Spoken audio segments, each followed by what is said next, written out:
묘한 세상 주신 우리 하나님께 감사해야 되는데 가장 묘한 것은 우리 자신입니다. 우리를 참 묘하게 창조하셨고 또 우리를 구원해 주신 하나님의 은혜가 얼마나 큰지 모릅니다. 오늘 2부 예배 참여하신 모든 성도들, 또 방문하신 분들, 여기저기서 영상으로 어려운 중에 예배하는 이들에게 하나님의 은혜가 충만하시기를 간절히 기원합니다. 우리 교회 요즘에 3040 세대들이 열심히 모이는 거 참 고무적인 일이고 감사한 일인데, 이번 토요일 날 3040 기도회가 있습니다. 젊은 분들이 많이 오셔서 함께 해주시는 귀한 자리가 되었으면 하는 마음으로 말씀을 드립니다. 100% 정확하진 않겠지만은 학자들의 연구에 의한 사도 바울의 연표를 살펴보면 예루살렘에서 폭도들에게 체포돼서 위기를 넘긴 이후에 그는 가이사랴에서 2년 동안 구금 생활을 하던 끝에 로마 시민권을 가진 자로서 로마 황제에게 직접 재판을 청구하게 됩니다. 그래서 그분이 로마에 도착한 것은 대략 주후 60년 초인 것으로 생각이 되고, 그때부터 62년까지 가택 연금 상태로 계셨던 것으로 보입니다. 이것에 관해서 사도행전 28장 30절 31절이 기록하고 있는데, 바울이 온 이태를 자기 셋집에 머물면서 자기에게 오는 사람을 다 영접하고 하나님의 나라를 전파하며 주 예수 그리스도에 관한 모든 것을 담대하게 거침없이 가르치더라고 되어 있습니다. 이때 아마 옥중소신이라고 우리가 흔히 부르는 에베소서, 빌립보서, 골로새서, 빌레몬서를 기록하셨을 것으로 보입니다. 그 이후에 재판을 받으셨을 텐데 석방된 사도 바울께서는 여기저기 다니시면서 말씀을 전하셨고, 아마도 그분의 평생 소원대로 그 당시 땅끝이라고 여겨졌던 서바나, 오늘의 스페인까지 가서 말씀을 전하지 않았나 생각합니다. 그랬던 사도 바울은 64년에 두 번째로 로마에 구금되었는데, 이때는 가택연금이 아니라 감옥에 갇히신 것으로 보이고, 그해 늦가을에 성경에 남아있는 마지막 서신인 디모데 후서를 기록해서 디모데에게 보낸 것으로 보입니다. 그리고 바로 그 이듬해 65년에 하나님 앞에 순교를 통해서 삶을 마치고 가신 것으로 생각이 됩니다. 이런 사도 바울의 마지막 몇 년의 삶을 한 해의 흐름에 비추어서 생각해 보는 것은 대단히 우리에게 큰 의미를 준다고 여겨집니다. 12월은 모든 것이 끝나는 달 아닙니까? 그러므로 바울 사도께서 순교를 통해서 자신의 인생을 끝마친 것은 12월에 해당한다, 이렇게 생각이 듭니다. 그것을 12월이라고 생각한다면 그 직전에 마지막 편지인 디모데 후서를 기록해서 디모데에게 보낸 때는 11월 마지막쯤 해당하는 게 아닌가 생각을 해봅니다. 디모데 후서를 천천히 읽어 내려가다 보면 11월 끝에서 12월을 바라보며 12월을 향해서 나아가는 사람의 마음을 읽어볼 수가 있는 것이죠. 그래서 저는 오늘 설교의 제목을 11월에서 12월로 가는 마음, 이렇게 정하게 된 것입니다. 여러분, 오늘 그러지 않아도 우리는 11월 끝자락인 마지막 주일 예배를 하나님 앞에 드리고 있습니다. 이제 우리에게는 2024년도도 12월 한 달만 남아 있습니다. 이 11월 끝자락에 서셔서 지난 11달의 삶을 되돌아보시면서 남아있는 한 달을 바라보는 우리 성도님들의 마음은 어떠신지 모르겠습니다. 11월과 12월은 사뭇 다른 것 같습니다. 11월은 추수감사주일이 있어서 방금 전에도 우리 찬양대에서 감사드려라는 찬양을 했습니다마는, 지난주일 우리는 다 같이 모여서 또 사랑하는 이들을 초대해서 함께 예배하면서 하나님 앞에 영광의 감사 찬송을 많이 올려드렸습니다. 기쁨의 주일이었습니다. 그런데 12월을 생각해 보면 올 한 해도 이렇게 지나가는구나, 그리고 한 해가 끝나면 영영 다시 돌아오지 않겠구나, 이렇게 생각을 해보면 붙들어 둘 수 없는 올 한 해가 아쉽게만 여겨지고 12월을 맞이하는 마음이 스산하게 되는 것을 느끼게 되지요. 여러분, 이게 11월, 12월에 우리들의 일반적인 마음이 아닌가 생각을 해봅니다. 그러나 저는 곰곰이 생각을 해보면 그리스도인, 우리 성도들의 영적 실존은 늘 11월 말에 있어야 되겠다는 생각도 하게 되었습니다. 왜 그러냐 하면 12월은 끝나는 달인데 하나님께서 언젠가 우리들을 부르시지 않겠습니까? 그래서 우리의 삶이 끝나는 때가 있을 것인데 그때가 우리들의 12월이겠죠.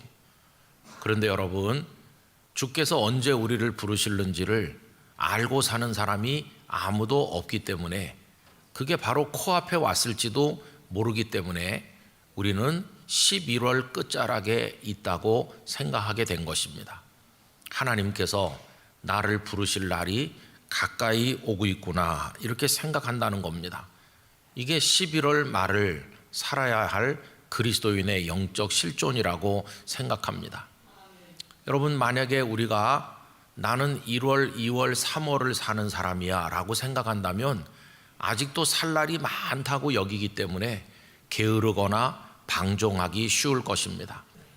그러나 11월 끝자락에 서 있다고 생각하면서 곧 12월이 온다고 여긴다면 우리들은 방종하지 않을 것입니다. 그동안 우리의 인생에 덕지덕지 달라붙어 있었던 불편한 것들, 아무 의미도 없는 것들을 과감하게 제거하게 될 것입니다. 그리고 본질에 충실하게 될 것이며 얼마 남아있지 않는 시간이라고 생각하니까 우리의 삶을 사랑하게 될 것이고 지난 세월에 잘못 살은 것을 만회하기 위해서 짧은 시간이나마 하나님의 뜻대로 바르게 살기 위하여 노력하게 될 것입니다.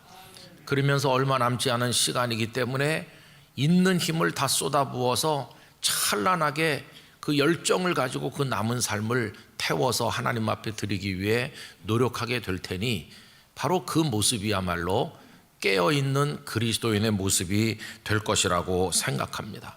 성경은 늘 우리에게 깨어있으라 이렇게 말씀했으니 11월 끝자락에 서 있다라고 생각한다면 우리는 깨어있는 그리스도인으로 살아갈 수 있을 줄로 믿습니다. 오늘 우리는 사도 바울의 마지막 서신인 디모데 후서 중에서도 또 마지막 장인 4장의 일부를 읽었습니다. 이 말씀을 읽다 보면 사도 바울이 흐트러진 모든 것을 반듯하게 정돈하는 듯한 느낌을 받습니다. 책상 위가 어질러졌었는데 그것을 깔끔하게 정돈하는 듯한 그런 느낌을 받게 된다는 것입니다. 오늘 본문에 나타난 사도 바울의 말씀들을 보면 우선 그는 제일 먼저 사람에 관한 이야기를 하고 있습니다. 사람에 관해서 이야기할 때 떠난 자와 남은 자를 이야기합니다.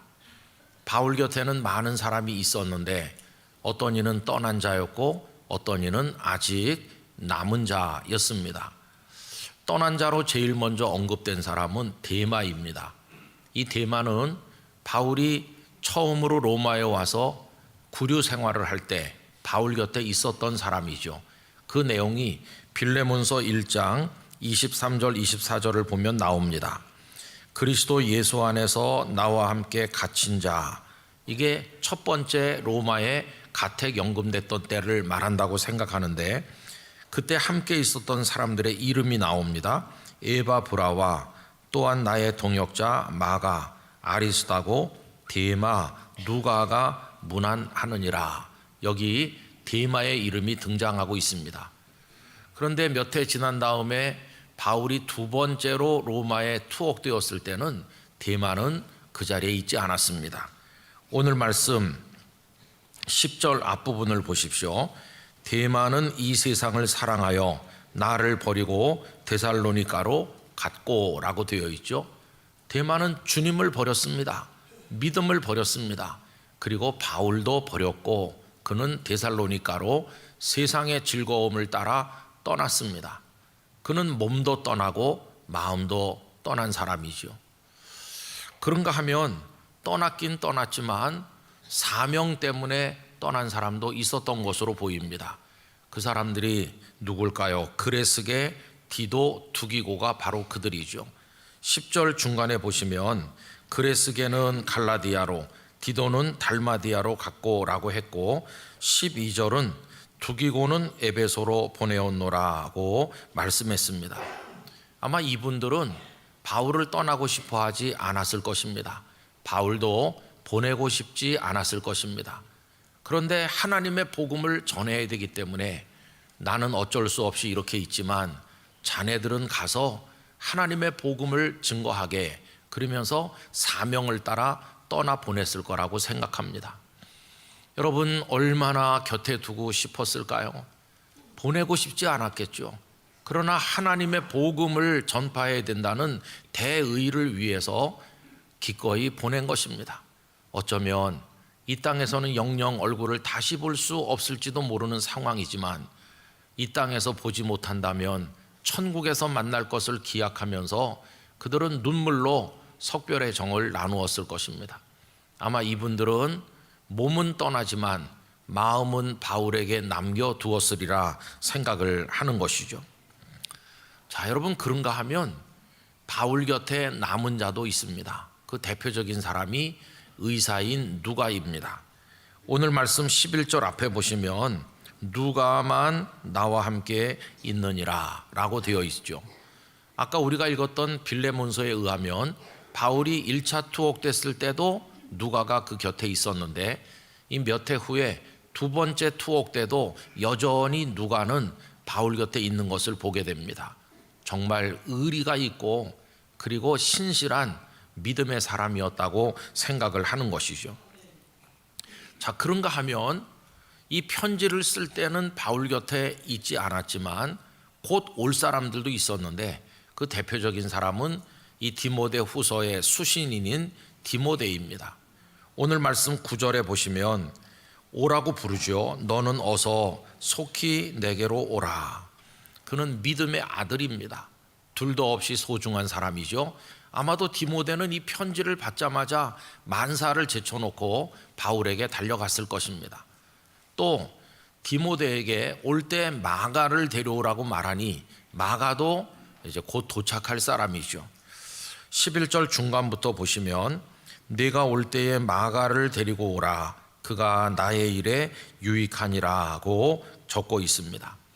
여러분, 사도행전 13장에 보면 사도 바울이 바나바와 함께 첫 번째 전도 여행을 떠나는 장면이 나오는데, 그때 바나바의 조카인 이 마가 요한이 동행하게 됩니다.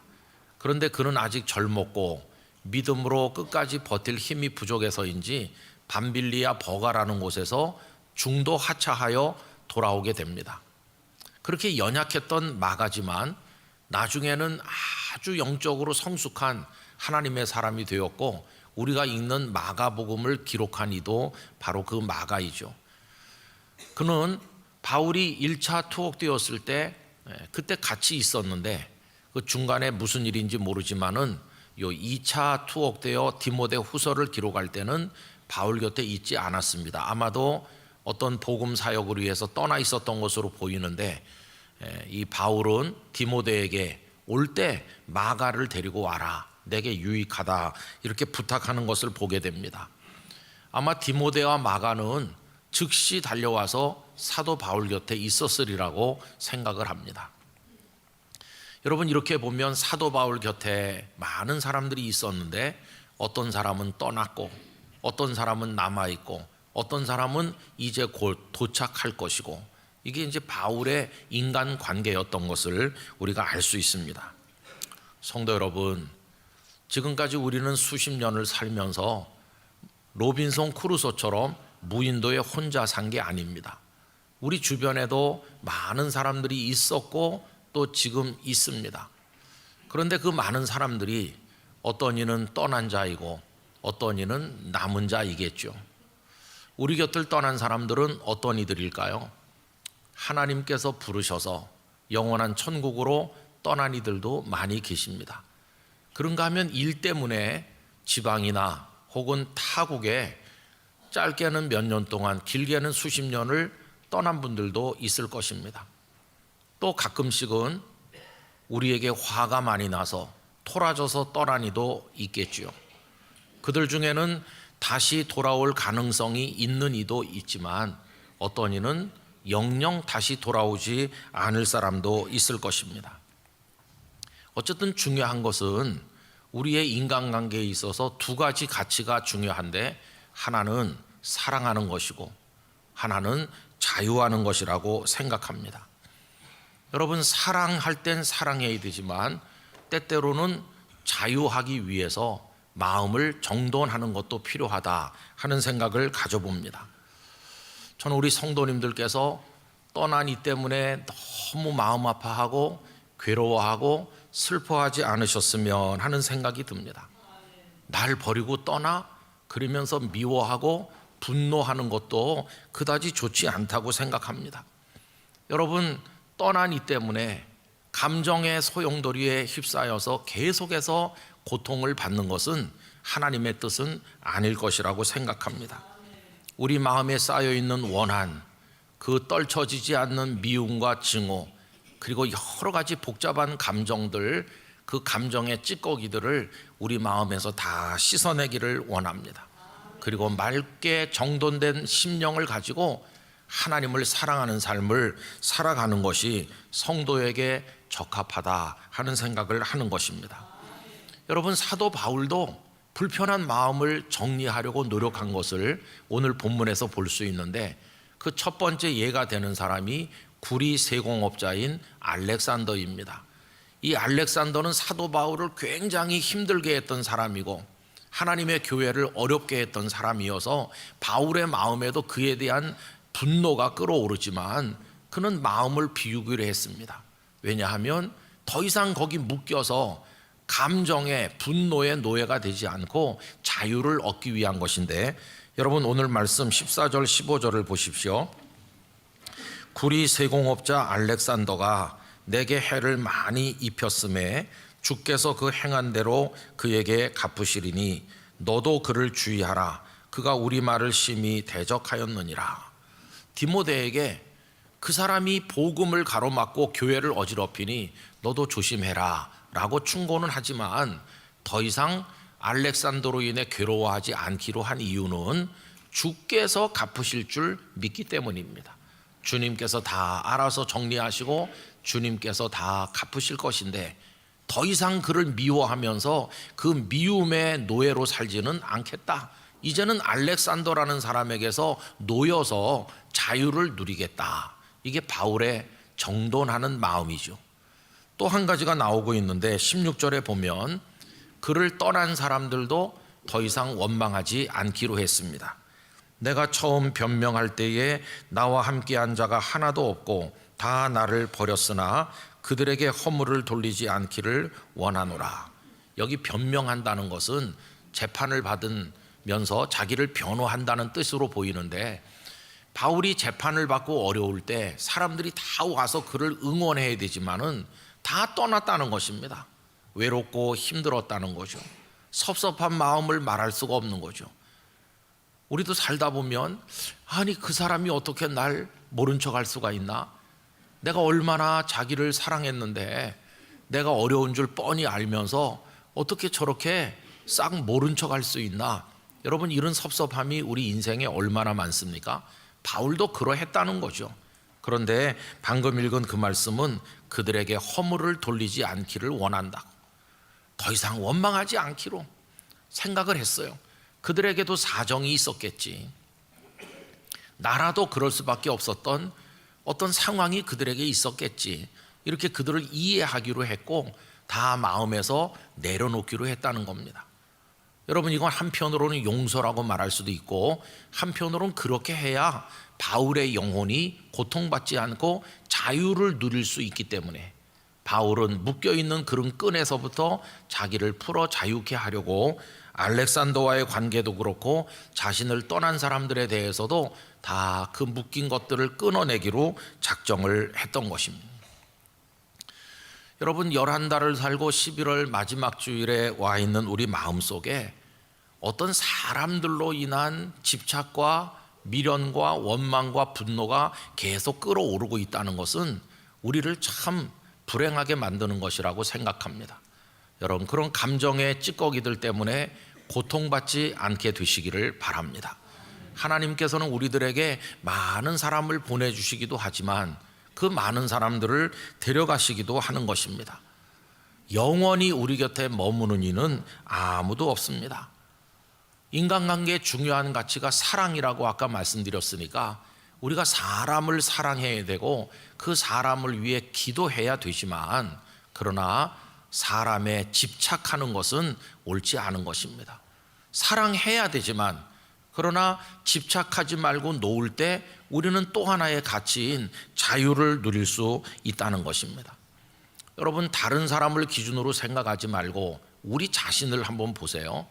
우리는 뭐 떠나지 않을 사람입니까? 우리도 떠나지 않았습니까?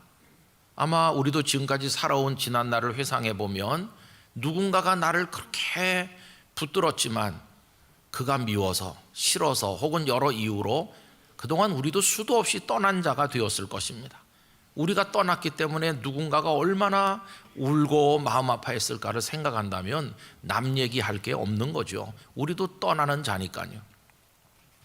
그리고 언젠가 주께서 우리를 부르시는 날이 오면 아무리 가족들이 우리를 애타게 불러도 우리는 어차피 또 떠날 사람 아닙니까? 우리도 떠나는 자이면서 우리를 떠난 자를 원망하고 있을 수는 없겠다 하는 것입니다. 그래서 여러분, 거기에서 마음을 비우는 게 너무나도 중요하죠. 예수님의 제자들을 보세요.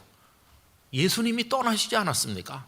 아니, 예수님은 영원히 계실 것 같은데 감람산에서 제자들만 남겨놓으시고 다시 오겠노라고 하시면서 승천하에 올라가실 때 이 제자들의 마음이 얼마나 무너졌겠습니까? 아니, 주님께서 가시면 우린 어떻게 살라고 주님 가십니까? 그러나 그들은 주님이 떠나셨다고 원망하고 있었던 것이 아니라 담담히 예루살렘으로 돌아와서 다락방에 모여 기도하면서 그들이 해야 될 일을 하면서 주께서 보내시는 곳으로 그들이 걸어가야 될 길을 끝까지 걸어갔던 것을 우리가 알지 않습니까? 여러분, 우리도 그런 마음으로 사는 것이 필요하다고 하는 것입니다. 그러면서 떠난 자들로 인해 고통받지 마시고 남아있는 자들과 잘 지내야 됩니다. 여러분 곁에 남아있는 이들을 사랑하시기를 바랍니다. 그들과 협력하시기를 바랍니다. 그들이 다가올 때 기댈 언덕이 되어주시고 또 그들에게 기대면서 살아가시기를 바랍니다.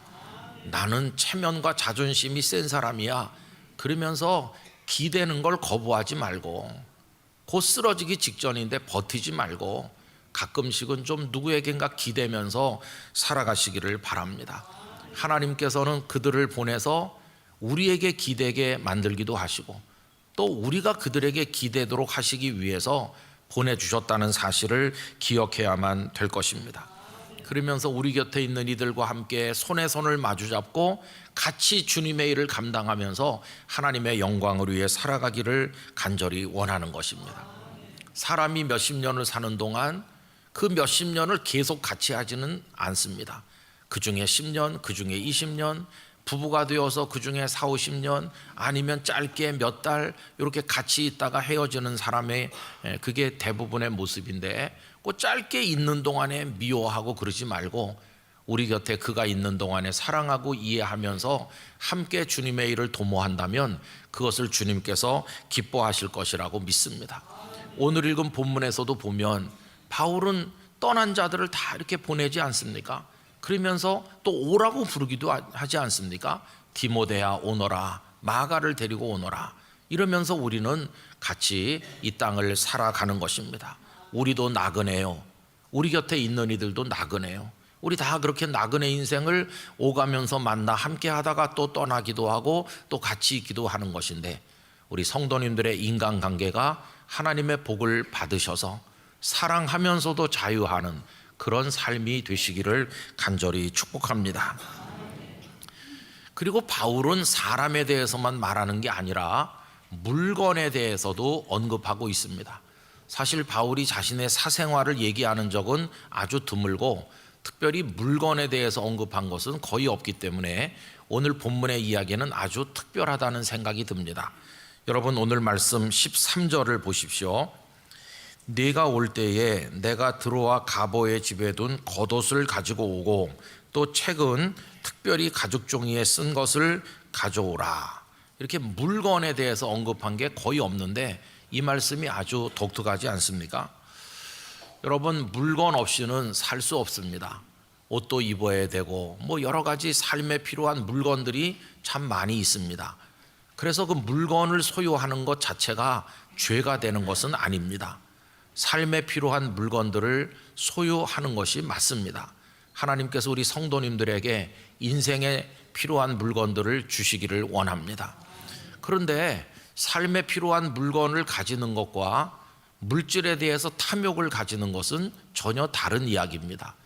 오늘 여기 바울도 책을 가져오라고 하기도 하고 겉옷을 가져오라고 하기도 하는데 이것은 그의 인생의 마지막 겨울을 나기 위한 필수품을 가져오라는 것뿐이지 금은 보화를 가져오라고 이야기하는 건 아니지 않습니까?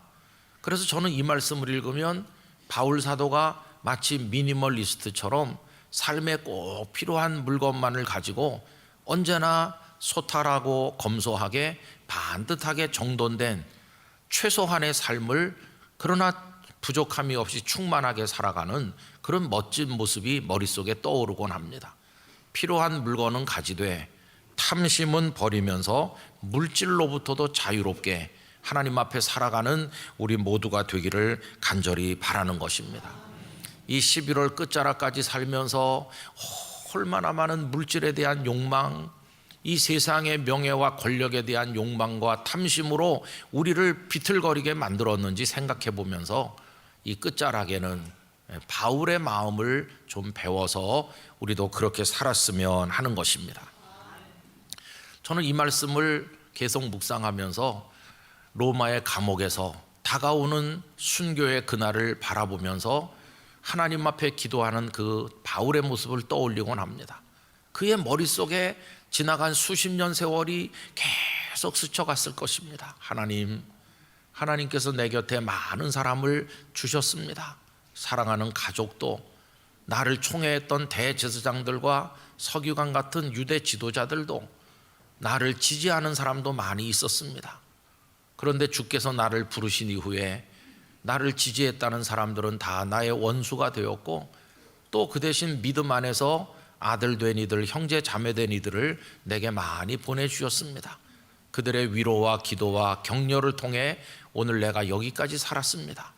그러나 내 죽음이 멀지 않은 이 시점에 와서 보니 그 많던 사람들이 다 어디로 갔는지 알 길이 없고 여기 이렇게 제가 달랑 남아 있습니다. 감사하게도 아직까지 누가가 내 곁에 있고 이제 디모데와 마가도 곧 오게 되겠는데 이렇게 가는구나. 내가 사람에 집착하고 용심을 가졌더라면 얼마나 허망할 뻔했던가. 그러나 사람은 다 이렇게 나그네로 가는 것이기에 그들이 없어도 내 마음이 무너지지는 않습니다. 또 세상에 오만 물건을 다 가지고 그 물질 속에 파묻혀 사는 사람도 많지만 주님, 제가 부족하긴 했으나 모자라지는 않았습니다. 없는 중에도 살게 하시는 하나님의 은혜로 제가 먹고 입고 여기까지 살게 해주신 거 감사합니다. 그러면서 지나간 세월의 많은 회한과 또 이 사람 저 사람의 얼굴이 떠오르면서 많은 일들이 그의 가슴 속에 떠오르다 사라지고 또 떠오르고 그랬을 거라고 생각합니다. 그러다가 얼마 남지 않은 나의 인생 맨 끝에 11월 말을 사는 것 같은 내게 남아있는 게 뭘까 생각해 보니까 딱 한 분이 남아 계시다는 걸 알게 됐습니다. 그분은 바로 바울을 끔찍이도 사랑하시는 예수 그리스도이셨습니다. 사람은 왔다 가기도 하고 하지만 또 지금 내 곁에 있는 이들과도 언젠간 헤어져야 되겠지만 주님은 영원히 나와 함께 계시는구나. 이걸 깨닫게 된 거죠. 맨 마지막에 그의 가슴을 채운 건 우리 주님 예수 그리스도이셨습니다. 여러분 오늘 본문 17절은 다 같이 읽어보도록 하겠습니다. 주께서 내 곁에 서서 나에게 힘을 주심은 나로 말미암아 선포된 말씀이 온전히 전파되어 모든 이방인이 듣게 하려 하심이니 내가 사자의 입에서 건짐을 받았느니라. 아멘. 사자의 입속에 들어가는 것과 같은 고통을 많이 겪었으나 주께서 내 곁에 계셔서 나를 건지셨고 지금 이 감옥에도 나와 같이 계심을 믿습니다. 여러분, 내 곁에 서신 주님이라고 하는 바울의 표현은 대단히 독특한 것입니다. 지난번에 추수감사절 특별 새벽 기도회를 모였을 때 첫날 새벽에 생각했던 것이 곁에 서시다 하는 것이었습니다. 여러분, 바울이 예루살렘에서 체포되셔서 폭도들에게 위험을 당할 때 그 천부장이 그를 로마 군인들이 있는 영문 안으로 데리고 들어가시고 이런 어려운 일이 있었는데 그때 주께서 그의 곁에 서셔서 그를 위로하시고 격려하신 말씀을 그 특별 새벽 기도회 첫날 생각하지 않았습니까? 그런데 나중에도 보면 그가 고린도에 있을 때도 그랬고 나중에 유라굴로 광풍에 죽음의 위기를 만났을 때도 주님은 그의 곁에 서 계셨습니다. 바울의 평생에 이 사람도 왔다 가고 저 사람도 왔다 가고 지금 있는 사람도 또 떠날 것이지만 아니면 바울이 또 떠나기도 하겠지만 그의 곁에 영원히 계시는 분은 주님이셨습니다. 여러분, 우리도 이 11월의 끝자락, 우리 인생의 끝자락에 사람으로 인한 기쁨과 섭섭함이 교차하고 얻은 물질에 대한 뿌듯함과 얻지 못한 것에 대한 혹은 잃은 것에 대한 아쉬움이 교차하겠지만 오늘 이 예배 시간을 통해서 우리 곁에 여전히 계신 주님으로 인하여 기쁨을 얻으시기를 바라는 것입니다. 주님은 여전히 우리와 함께 계신 분이십니다. 그러면서 그 주님을 바라볼 때 그의 마음에 마지막으로 떠오르는 소망이 있는데 그게 바로 천국이었습니다. 천국. 얼마나 놀라운지요. 여러분, 18절 다 같이 읽겠습니다. 주께서 나를 모든 악한 일에서 건져내시고 또 그의 천국에 들어가도록 구원하시리니 그에게 영광이 세세무궁토록 있을지어다. 아멘. 그 감옥에 앉아서 바울이 바라보는 미래는 두려운 미래가 아니라 그가 바라보는 미래는 영원한 생명의 나라 천국에 대한 소망, 바로 그게 바울이 바라보는 미래였다고 하는 것입니다. 그는 11월의 끝자락에 서 있고 이제 곧 순교의 날 12월이 오게 될 텐데 그 12월로 끝나는 게 아니라 그는 천국을 바라보니까 12월을 넘어 새로운 1월이 올 것을 내다보고 있는 것입니다. 여러분, 새롭게 맞이할 그 1월은 다시 또 12월이 되는 돌고 도는 그런 것이 아니라 영원한 1월이요, 영원한 생명이요, 영원한 천국인 것입니다. 그는 그것을 바라보면서 그 마지막 시간을 감사함으로 보내고 있었던 것을 우리가 확인할 수 있다는 것입니다. 성도 여러분, 11월에서 12월로 가는 마음, 그게 바로 우리가 이 땅을 살아가는 성도로서 언제나 가져야 될 마음인 줄로 믿습니다. 얼마 남지 않았어 라고 생각하면서 깨어 있기를 원합니다. 얼마 남지 않는 삶을 방종하지 말고 사랑하면서 하나님 앞에 하나님의 뜻을 이루기 위한 최선의 삶으로 영광 돌리기를 원합니다. 그래서 마치 마지막 단풍이 찬란한 빛을 발하는 것처럼 이 자투리 시간이지만 하나님 앞에 최고의 영광을 돌리려는 마음으로 우리 모두가 살기를 간절히 원하는 것입니다. 여러분, 제가 남산자락을 걸으면서 발견한 것은 아무리 단풍이 빨갛게 물들어 아름다워도 햇볕을 받아야 아름다운 것이지 해가 져버리고 나면 그게 단풍잎인지 무슨 잎인지 빨간지 노란지 알 수가 없다는 걸 깨달았습니다. 우리가 아무리 훌륭하고 대단해 보여도 아름다운 것은 빛이 비추이는 동안만 아름다운 것입니다. 여러분, 우리를 아름답게 보여지도록 빛을 비추시는 분은 주님이십니다. 주님의 빛이 우리를 비추는 동안에만 우리는 그나마 아름다울 수 있는 것입니다. 예수 그리스도의 빛을 받는 성도가 되시기를 바랍니다. 주님 앞에 여러분을 드러내시기를 바랍니다. 그러면서 우리도 12월로 걸어 들어가는 마음을 가지고 하나님 앞에 살아가게 되기를 간절히 원합니다. 우리도 12월을 지나면 1월을 맞이하게 될 것입니다. 그 1월은 영원한 1월이요, 생명의 1월이 될 줄로 믿습니다. 12월은 그래서 특별한 달입니다. 영원한 생명의 1월이 있음을 암시라도 하듯 이 12월에는 예수님께서 탄생하여 오신 성탄절이 들어 있습니다. 그래서 성탄은 예수님 우리에게 오시는 겁니다. 이 땅에 오시는 것입니다. 왜 오시는가? 영원한 생명, 천국으로 우리를 부르기 위해서 주님은 탄생해서 오시는 것입니다. 다음 주일부터 대림절이 시작되는 것입니다. 11월 끝자락에 겸손함을 가지고 하나님 앞에 마음의 옷깃을 여미면서 남은 시간을 믿음으로 원망하지 않고 욕심 품지 않고 주님의 빛만 받으며 살아가기를 원하는 마음을 가지는 것, 그리고 12월을 두렵지 않게 맞이하기 위한 믿음의 준비를 하는 것, 그러면서 그 이후에는 탄생하여 오시는 예수님의 생명의 구원을 얻어 영원한 천국으로 나갈 것을 바라보면서 하나님 앞에 무릎 꿇는 그 모습, 그게 바로 우리 성도가 가져야 될 마음이라고 생각을 하는 것입니다. 11월을 잘 넘어 12월을 거쳐서 생명의 1월로 나가는 우리 영락교회 성도들 되시기를 진심으로 축원합니다. 기도하겠습니다. 거룩하신 아버지 하나님, 우리 믿음의 선배 바울 사도의 끝자락의 묵상과 삶을 통하여 오늘 저희들의 인생을 비추어 생각해 봅니다. 저희들도 11월의 끝자락에 서서 12월을 바라보는 심정으로 늘 살게 하셔서 방종하지 말고 겸손하게 깨어있는 그리스도인으로 자투리 시간이 남아 하나님의 뜻대로 아름답게 살기를 원하는 마음으로 주님의 빛 가운데 걸어가게 하시고, 그리고 우리의 삶의 마무리를 통하여 영원한 생명의 나라 천국으로 나가는 복된 그리스도인이 되게 하여 주시옵소서.